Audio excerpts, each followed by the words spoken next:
ویکتور هوگو، نویسنده‌ای که با قلمش انقلاب کرد.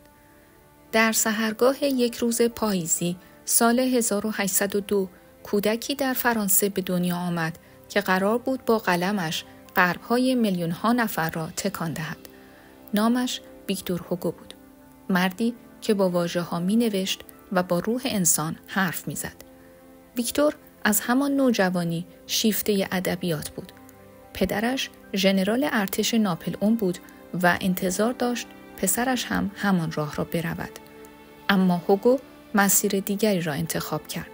مسیر خیال، واژه و حقیقت. در 17 سالگی او شعری نوشت به نام دوشیزگان وردن که آنقدر عمیق و تاثیرگذار بود که از طرف فرهنگستان فرانسه جایزه ادبی دریافت کرد.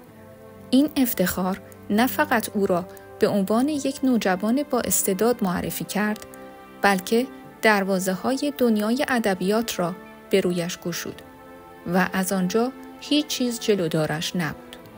او نه تنها شاعری توانا، بلکه رمان نویسی بی‌نظیر هم بود. از دل ذهن پرشورش شاهکارهایی متولد شدند مانند گوشپشت نوتردام، داستان غم‌انگیز عشقی نافرجام در دل کلیسای بزرگ پاریس، مردی که می‌خندد، تصویری تیره از جامعه‌ای که انسانیت را فراموش کرده، آخرین روز یک محکوم، فریادی علیه مجازات اعدام، سالهای تبعید، مجموعه‌ای از نوشته‌هایی که در دوران تبعید نوشت. اما شاهکار بیچون و چرای او بی تردید بینوایان است.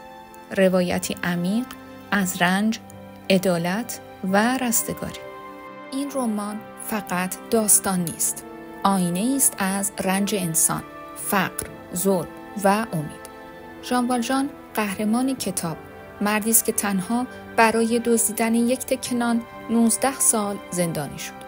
اما وقتی آزاد شد جامعه او را پس زد، تا آنکه مهربانی یک کشیش همه چیز را تغییر داد. او تصمیم گرفت زندگیش را از نو بسازد. در این مسیر با چهره‌هایی چون فانتین، مادری فداکار، و گاوروش، پسر بچه‌ای انقلابی همراه شد.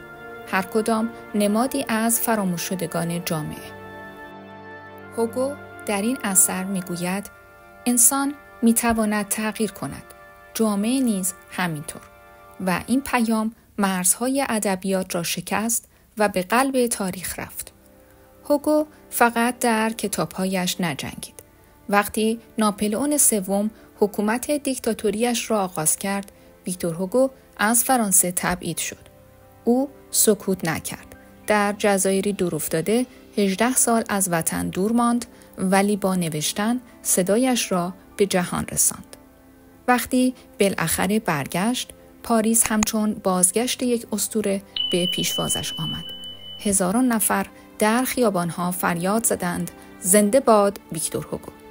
او حالا تنها یک نویسنده نبود، بلکه وجدان بیدار یک ملت شده بود. در سال 1885 وقتی درگذشت، بیش از 2 میلیون نفر در خاکسپاری‌اش شرکت کردند. او را در پانتئون پاریس به خاک سپردند، جایی که فقط بزرگترین ها آرام می‌گیرند.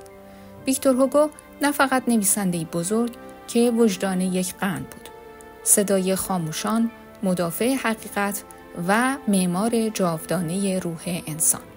دوستان و عزیزان همراه، اگه از این ویدیو خوشتون اومد، خوشحال میشم با لایک و سابسکرایب به بیشتر دیده شدنش کمک کنید.